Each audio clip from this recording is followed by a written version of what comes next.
And they put out signature Caitlin Clark balls and other merch that literally sold out within minutes of them going. Nike has finally acknowledged the face of the WNBA, Caitlin Clark. After facing backlash, the brand is going all in, promoting her like never before, including dropping a custom pair of Nike Infinity Tour 2 golf shoes in her name. But not everyone is thrilled. Aya Wilson isn't staying silent, and some fans are still riding hard for her as the real number one. 28 years old, 1,000 points in the regular season. Why is that not the biggest story out at the moment? Exactly. Why are we talking about Caitlin Clark? Exactly. Why when Asia was releasing a shoe were we talking about Aya Wilson believes she's the main draw, the star who deserves top-tier promotion, and to be fair, the stats back her up. She's been the best player this year. But here's the harsh truth. When it comes to marketing, Aya just doesn't move product like Caitlin Clark. Nike drops Caitlin gear, it sells out instantly. Even a plain black tee vanished in under an hour. Meanwhile, Aya's merch? Crickets. Like it or not, the market has spoken. Is the best player in the league. Well, she has come out and she has made some more comments, and it is like these players just don't want these new fans, even though the new fans are the ones that drive the revenue, plain and simple. Aya Wilson still thinks she can go toe-to-toe with Caitlin Clark on the court and in the spotlight. Nike once promised to push Aya hard, but let's be real, that never really happened. She didn't deliver the buzz, and now Caitlin's the one stealing the spotlight. Like it or not, the shine is on Caitlin, and Aya is struggling to handle the heat. On the court doesn't always equate to how many shoes you will. Nike is finally going all in on Caitlin Clark's promotion, and it's about time. Even with Aya Wilson seemingly trying to block the spotlight, the brand has come to its senses. They know who the real star is, and now they're backing Caitlin with full force. Let's just hope Aya doesn't try to derail her momentum again like she did a few weeks back. That I don't really listen to, honestly, because I'm in season. I have other things that we need to worry about than what other people have to. At first, Nike stayed loyal to Aya Wilson, keeping her as the face of their WNBA campaign. But as Caitlin Clark's fan base exploded, the game changed fast. She wasn't just trending, she was everywhere. Social media, sports shows, even drawing in casual fans who'd never followed the WNBA before. Nike quickly realized this wasn't just a viral moment, it was a shift in the sport's future. And if they didn't get behind Clark now, they risked missing out on a once-in-a-generation opportunity. Bunch of these players to get very jealous and petty very quick. For Aya Wilson, the shift didn't feel like a routine business move. It felt personal. Nike had poured years into building her up as their WNBA star, and at first, they held back. Wilson was their trusted face, and they weren't ready to pivot. But Caitlin Clark was different. She wasn't just playing well, she was sparking a cultural shift. Young fans idolized her. She wasn't just a player, she was a movement, and that's where Nike saw the goldmine, not just in performance, but in influence. Young fans are brand loyal, they buy tons of merch, and they bring friends and family along. IT was something Aya, for all her talent, simply couldn't replicate, and Nike knew it. Body coming along and elevating the sport shine ultimately benefits you. Go out there, compete with her, try to bust her up if you want to, and all of that stuff. Just don't hate on the acclaim that she... As Caitlin Clark's popularity skyrocketed, Nike had to face the facts.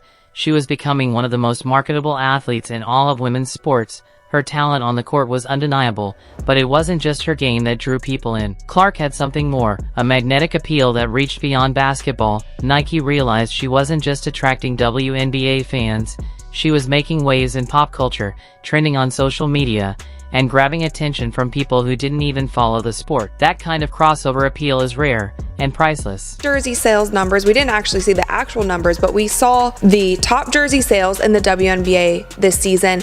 And Asia, despite being a third-time MVP, her jersey sales were 5th in the league, even after Kate Martin, who barely saw the court the second half of This was a turning point for Nike. They had to rethink their strategy.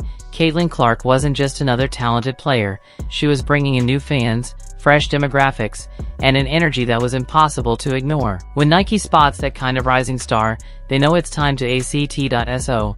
The shift began. Nike started putting its promotional power behind Clark, but as you'd expect, this didn't sit well with Aya Wilson. Wilson couldn't hide her frustration. It wasn't just about Clark getting more attention, it was about timing. Wilson felt she had earned the spotlight the hard way, grinding for years without the same fanfare. To her, Clark's rapid rise seemed to bypass the struggles she had endured. She hinted as much in her public comments, suggesting Clark's fame was fueled by more than just basketball skill, a subtle nod to the deeper conversations surrounding race, media bias, and marketability, and that's when the narrative began to shift on. Up until now, Wilson had been celebrated as the humble, hardworking star who let her game speak for itself. But now, her comments were being read as bitter and resentful. Some fans, even longtime supporters, started to question whether Wilson could truly handle sharing the spotlight. Meanwhile, Clark's star only burned brighter. Her appeal went beyond the court. She connected with fans, not just as a player, but as a person. She was relatable, charismatic, and electric to watch. Every time she stepped on the floor, there was a sense of anticipation, the feeling that something special might happen, and fans didn't just want to watch Clark, they wanted to be part of her story. They wore her jerseys, followed her every move on social media, and supported her like she was a hometown hero. That kind of loyalty is rare, and Nike knew it. If they could harness that connection, the return wouldn't just be cultural, it would be massive. Wilson currently the best player in the WNBA? Yes. Is Caitlin Clark currently the face of the WNBA? Yes. Do I think if A'ja Wilson dropped a shoe and Caitlin Clark dropped a shoe today at the very same time, that Caitlin Clark would outsell A'ja's shoe by 100 times? Yes, I think that would be. Nike began rolling out Caitlin Clark branded products, and the response was explosive. Her jerseys flew off the shelves, and even simple items like posters and t-shirts sold out almost instantly. Fans couldn't get enough. For Nike, this wasn't just hype, it was a massive business opportunity. But the real game changer?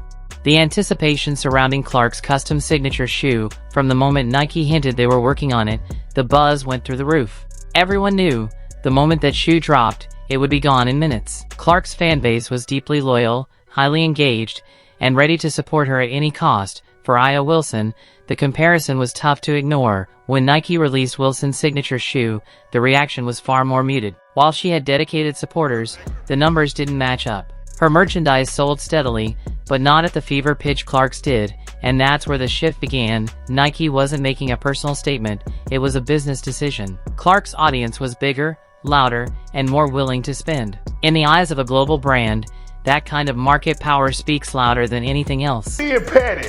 Stop being catty, cause she like a double-edged sword. She couldn't tell left and right, and it's bothering y'all, and I see it. Let's go, Caitlin. Hey, do me a favor, CC. Send your favorite uncle a jersey with your autograph on it.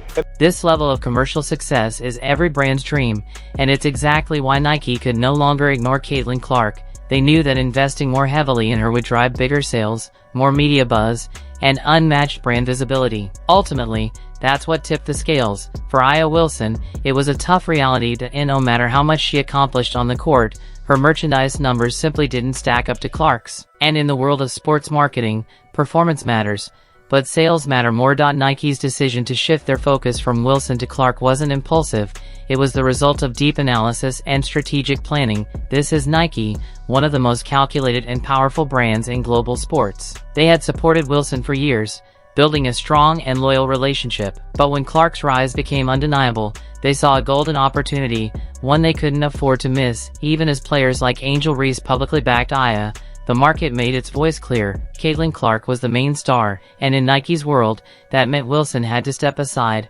not because she wasn't great, but because Clark was something even rarer, a cultural phenomenon. If you enjoyed the video, don't forget to leave a like and subscribe for more. Check out the videos on screen now, you won't want to miss them.